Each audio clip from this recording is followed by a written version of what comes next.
Okay, for today, let's start with the common stocks, which is the most important part in this chapter. There are two approaches to value the firm, the stock. First one is the discounted cash flow approach, and second one is the relative valuation approach. And the discounted cash flow valuation, we call it DCF model. Estimate the present value of some measure of cash flows, including dividends, operating cash flow, and free cash flow. So the discounted cash flow is to value the stock using its earning measures.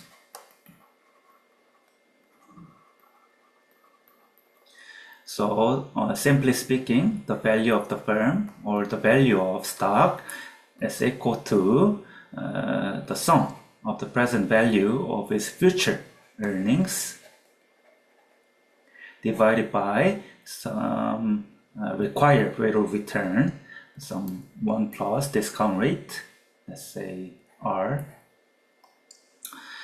And the relative valuation estimate the value based on its price multiples, such as a PER, price to earnings ratio, or price to book ratio, PBR, price to book ratio, relative to significant variables such as earnings, cash flow, book value, or sales. So the DCF model values the firm in an absolute term, while the relative valuation tries to infer the value of the firm in a relative term.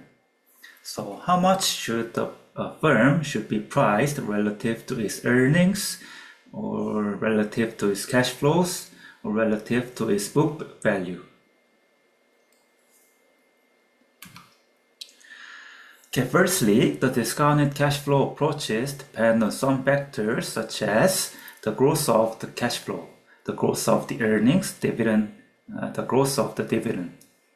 And you use that growth rate to estimate the future earnings, and you divide it by using some discount rate such as cost of equity or cost of debt, or the weighted average cost of capital using some theoretical valuation models such as CAPM, capital asset pricing model.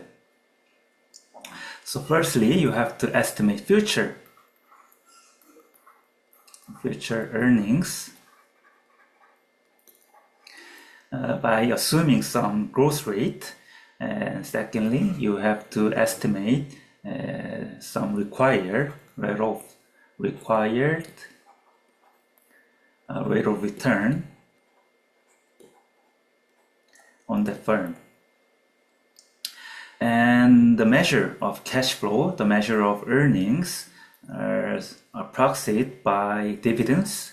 So you measure future earnings as dividends, or operating cash flows, or free cash flows to the firm, or free cash flow to equity. So you may use one of these measures. They have some little difference, but the one key measure, key important thing is to remember that the value of the firm is the present value of its future earnings.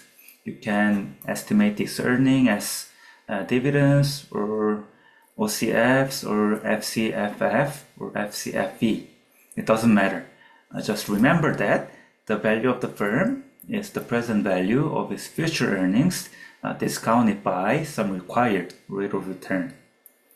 Okay, and say dividends and the free cash flow to equity, which is distributable to shareholders, such as net incomes. Right? This net income is after the interest payment to bondholders. So these dividends and the free cash flows to equity, or the net income, is only distributable to equity stockholders. So you should be you should discount these earning measures at the cost of equity, not the weighted average cost of capital. But if you use operating cash flow or the free cash flow to the firm as an earning measure, they should be discounted by the weighted average cost of capital, called WACC. Okay, because these measures are distributable both to bond and stockholders. Okay, say while net income is only distributable to stockholders, say earnings, operating earnings,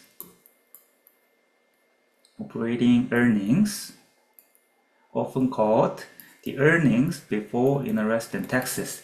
These earnings are before paying the interest payments and taxes. These earnings are distributable to both bond and stockholders. So when you use this operating earnings as a measure of the earnings, you should discount it as the weighted average cost of capital. Okay, so weighted average cost of capital is the concept of the average cost of the cost of debt plus the cost of equity.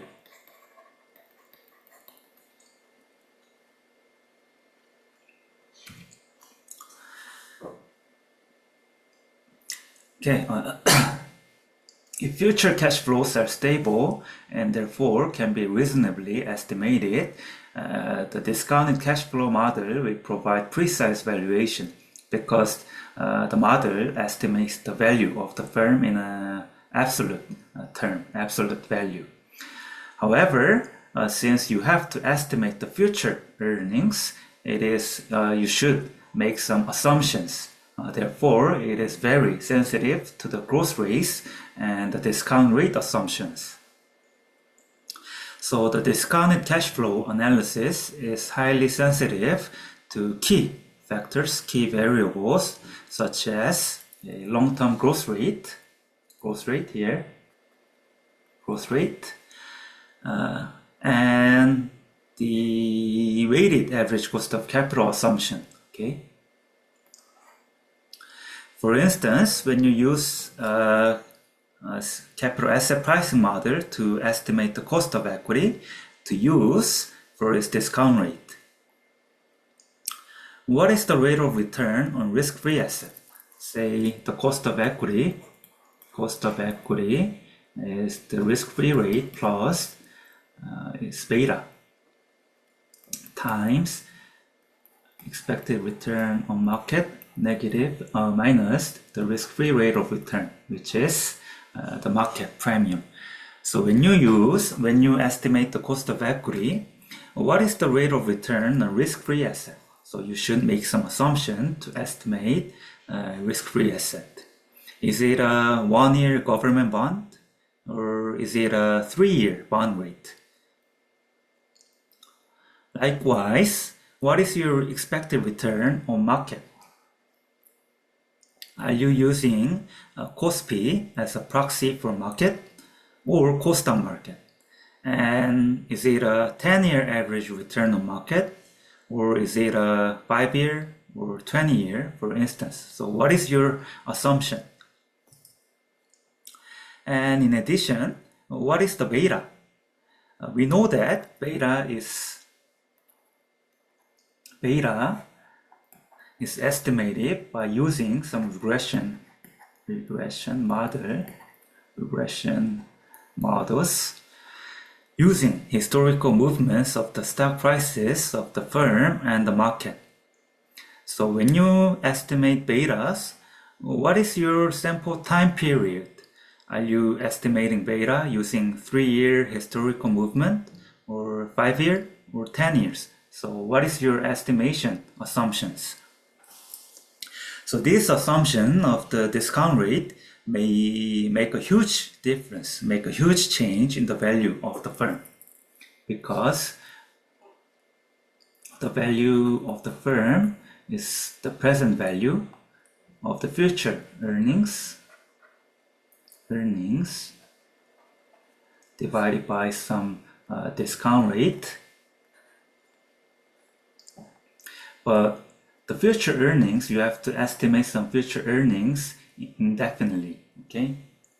So small changes in discount rate or small changes in the growth rate assumption will make a huge difference in the value of the firm. So the model is very sensitive to these assumptions.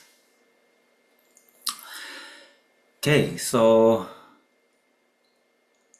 in addition to the discount rate, the assumption of the earning part, the cash flow part will be critical too. Oops.